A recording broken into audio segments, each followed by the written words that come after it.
So you've got the same idea, you've got the same problem where you might have a uniform 2 to 4 feet here, but as it funnels through between South Jersey and Delaware, you might have a piling up of that water as it narrows into what becomes from the bay becomes the river, the Delaware River, and that of course can lead up towards the greater Philadelphia area, another major population centre.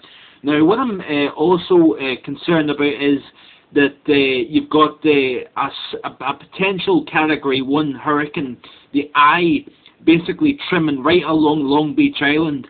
Now as you can see here in the map, Long Beach Island of course is basically right along here, so it's along the Jersey shore, but you've got this very narrow, like the Outer Banks of North Carolina, a very, very narrow barrier island, and unfortunately it's only a few feet above sea level. The problem is you've got quite a lot of places here, of course. Atlantic City, a major concern for overwash of their boardwalk.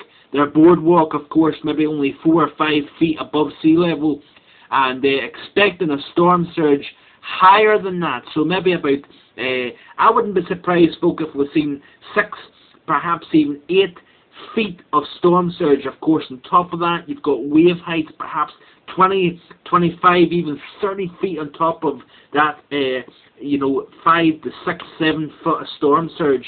So potentially you could be seeing a flooding situation across the greater Atlantic City area, very low lying, very vulnerable to that southeast wind and waves and storm surge action all the way up and down the Long Beach Island shore. You've got the potential for flooding. That's why there was a mandatory evacuation of Long Beach Island. There's only one bridge on and off of Long Beach Island, folks, and that potentially could be cut off. And if you decide to stay along this pretty populated, it's very populated in fact, full of tourists and seasonal vacationers, and you've got semi-permanent residents there. You've got, I believe 95% of Long Beach Island did evacuate, which is terrific news, and it could potentially be life-threatening, saves life-threatening a situation as Hurricane Irene's eye potentially rides right up Long Beach Island. They're just slightly offshore. Another major concern, and probably the biggest concern I would say of them all, is around New York City. You've got an eye potentially just off the Sandy Hook and Jamaica Bay in Long Island. As that system then crosses along this line, as you can see here, the model predicting this is where the eye will be. You've got a piling up of water in the northeast quadrant of the storm, piles into New York Harbor, channels under the Verrazano Narrows Bridge between Staten Island and Brooklyn, and right up the East River here to the east of Manhattan, and the Hudson River to the west of Manhattan, and of course where Jim Cantoria is, right in Battery Park in lower Manhattan. That is where the problem is. This here potential could be underwater around, the worst case scenario, folks, lower Manhattan could be underwater. Portions of Manhattan, Queens as well may be underwater if you've got a piling up of water up the Hudson River here and up the East River here.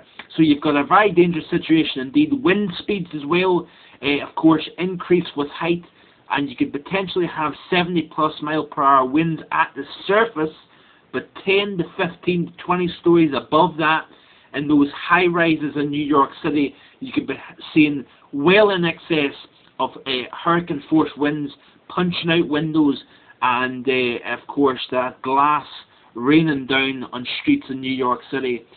Long Island and New York could potentially be hit quite severely. We could be seeing a moderate storm surge, as I say, up into New York Harbor off the Atlantic and up into the rivers that parallel Manhattan. Minimum flooding potential here around Long Island Sound, and you've also got another flood potential, folks, here across Narragansett Bay in Rhode Island. Of course, Providence lies here. You can be seeing here potentially we've had some evacuations as well, which has been good news across the low-lying areas that ring around Narragansett Bay. Flooding potential is very high here. So of course you've got several areas that are needing to be watched for storm surge funnel up into these bays. And you've also got, of course, inland areas, central Jersey, eastern Pennsylvania, the Delmarva, massive inland flooding potential here. We've got 12 to 15 inches of rain, very easily potentially falling here. And we're going to be seeing vast impacts from Hurricane Irene. Although a Category 1 system was seen with Ike, Category 2, the vast devastation caused by Hurricane Ike, again, another very large system. So we've got so many things to consider at the moment, folks.